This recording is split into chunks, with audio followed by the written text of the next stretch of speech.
So this is the story of why I closed my content creation studio after 6.5 years. Hey y'all, I'm Patrice, a bona fide content mompreneur. What does that mean? I love content and I'm so happy that you are back here on my channel. Before we get into this video, which is super important, I need you to hit that like button. I need you to also subscribe to the channel and share this video with anybody that you know that owns a content studio, that wants to open a content studio, that creates content, that's a mompreneur, that does all the things. Share this video with them. Like I said, I'm your bona fide content mompreneur. And what does that mean? Again, I love content. I love content so much that I've created a business around it. I own CAMPspace, which was one of the first content creation studios for 6.5 years. We opened in 2018, way before content creation studios were a thing. I also am a director of marketing and communication for a very, very large mega church based in the DC area. I've been a public relations manager, I've been a consultant, I've been a business manager, I've been a brand manager, I've been a writer, I've been all the things, but through it all, content has been the thing that has been everlasting. And so I love it. And even though I don't own the space anymore, which we'll talk about a little more in this video, I'm still in the industry. And actually, if you haven't watched the video where I talk about actually the day that I closed the space, June 30th, 2024, make sure that you click the description. That's the thumbnail right there. It was a very emotional day. Well, the beginning of the day was emotional, but it ended up being a beautiful day. And as we'll get into this episode, me closing that space was exactly what I was supposed to do. So now we're here about a month and a half, 6 weeks from me closing the space. We're in August. We're getting ready to get my kids back to school, and I am literally transitioning into a different part of my life. But I felt like I needed to go a little more in depth about why I actually chose to close my content creation studio. So even though we closed at the end of June, I actually didn't make the announcement to the beginning of August. And I don't even want to call it an announcement. I just told my audience that the studio was closed. And I did it like that for a couple reasons. I think the biggest reason was me wanting to manage the story, right? I'm a publicist, I'm a communicator. So I wanted to make sure that the story was told the right way.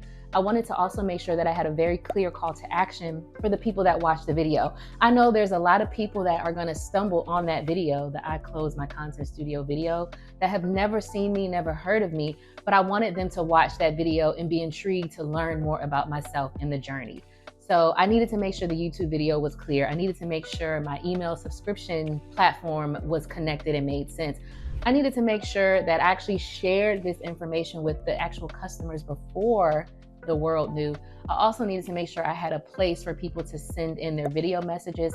Sidebar, if you in some way, shape, or form worked with CAMPspace or me, please do me a favor and leave us a tribute video message. The link is in the description. But one thing about me, y'all, I know how to pivot. I'm not the type of person that sticks to something and believes I have to do it for the rest of my life. That's just not me.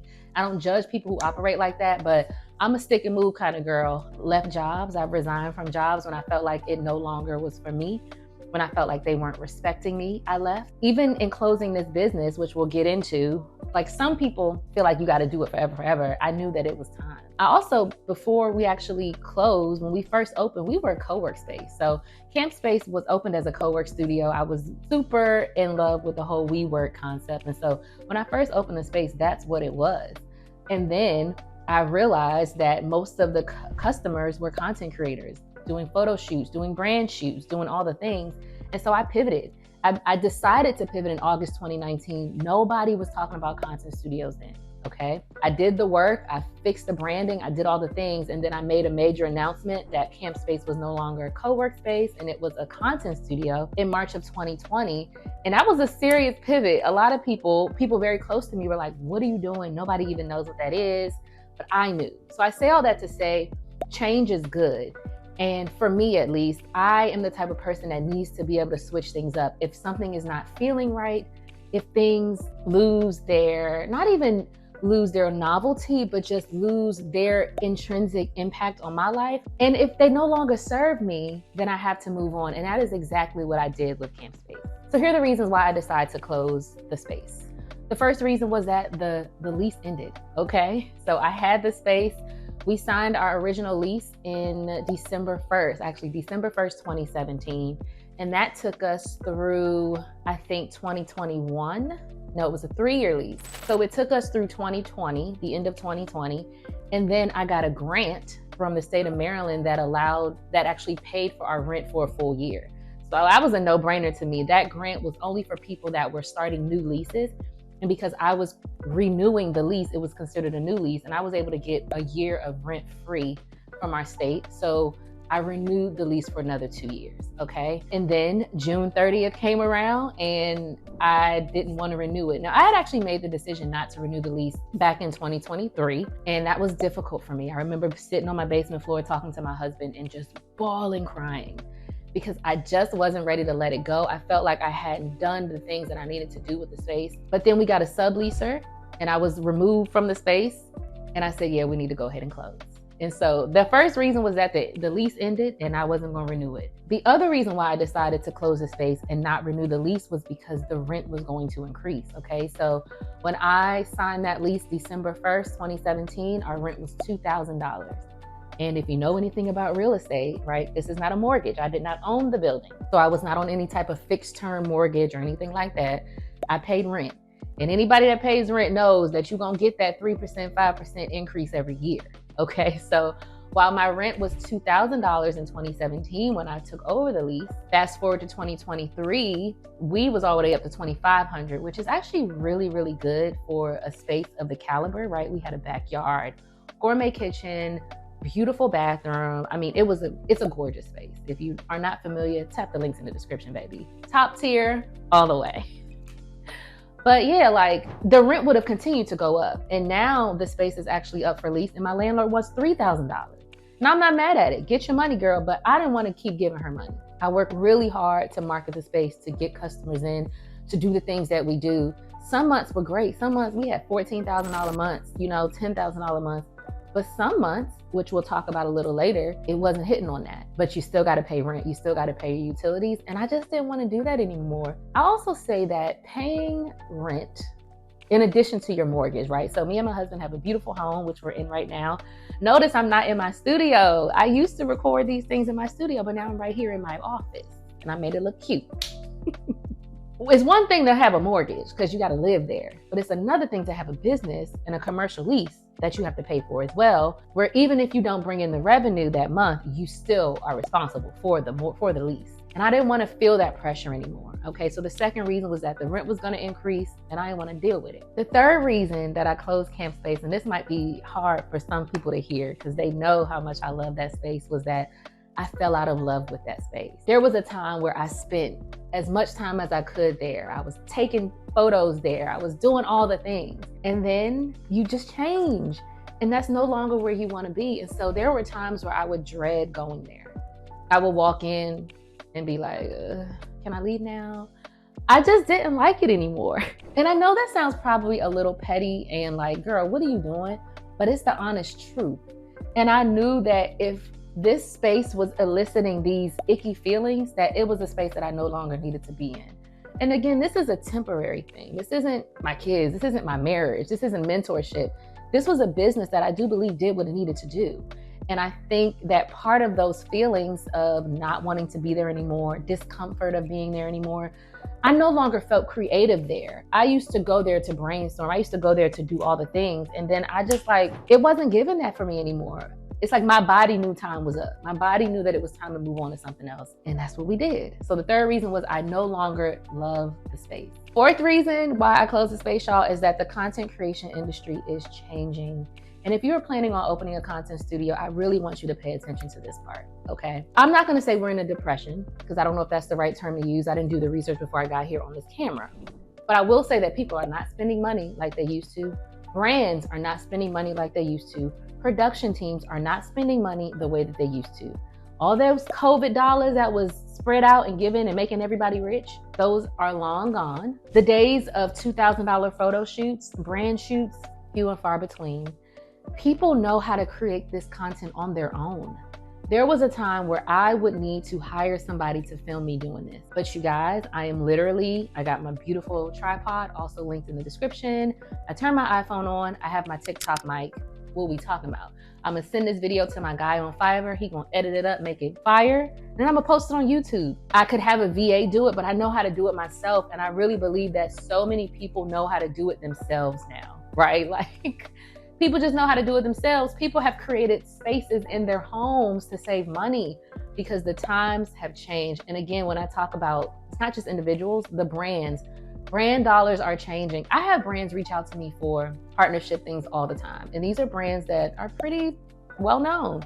And I'll give them my rate. Now, most of them will be like, all right, cool.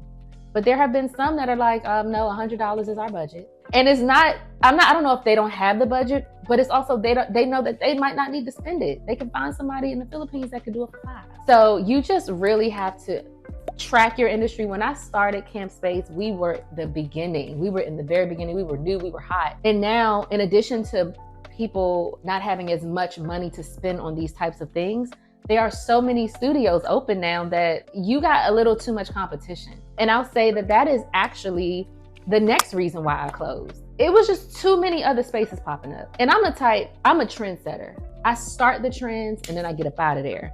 Now, I might not always get rich from it. I might not even always get the respect that I'm due for what I do, but I know when it's time to move. And when I got John, Dick, Sally, Mo all opening spaces, it's like, let's not. Now, what I did do was take advantage of that. And I created digital products, which you can link. They're linked in the description, as well as a mentorship where I teach people how to open their own content studios.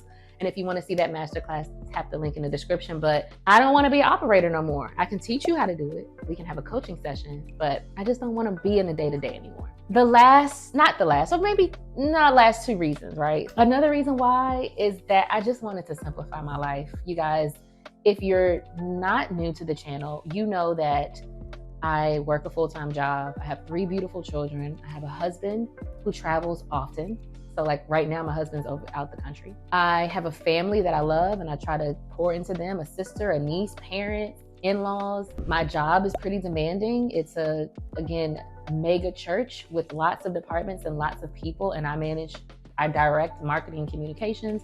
I have a social life. I got my homegirls. We like to go out. I like to travel solo and with my people. And I had a brick and mortar business where I had customers reaching out to me and just all the things. And at one point I did have help, but it had gotten to a point where I was able to manage it myself, but it was stressful. And I needed to simplify my life because, again, as I said earlier, it no longer served me. And I think another part of that was I realized that I'm Patrice. I'm not just like associated with a space or associated with a job. I'm Patrice.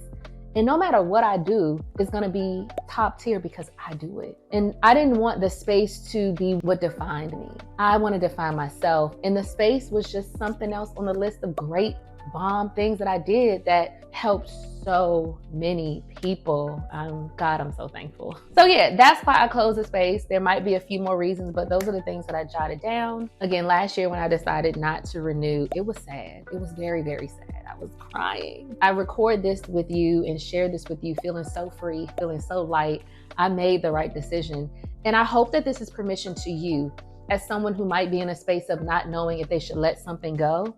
If it is in your heart and you know you've given it all you can and it no longer serves you and where you want to go and who you love and the life that you want to live, then it's okay to let it go. I hope this helps you. I'm going to be doing maybe one more video on CAMPspace, and then we're probably going to close that chapter and move on to the other things. The other things, is I know that I have so much more to offer. If you have not subscribed, please do so. If you love this content, share it with somebody else. I think it's great. And yeah, if you have ideas of other types of content that you want to hear from me, a working mom of 3 that's married, that used to own a brick and mortar, and I'm now transitioning into brand partnerships and public speaking, then let me know in the comments, like, what things do you want me to talk about? I love taking solo trips. I love new restaurants and new experiences. So that's kind of going to be my vibe, I guess. The 40-year-old vlogger. No shade, because all the girls that I love, Gina Janine, Peyton Marie, like killing it. And they are very much so inspirations for me. So anywho, thank you so much for tuning in. If you own a content studio, also tap the link in the description so that you can access the 3+ hour masterclass as well as schedule coaching sessions with me. I love you. Thank you for all the years of CAMPspace and being a customer and being a supporter and all the things. I'm so thankful. I will see you in my next video.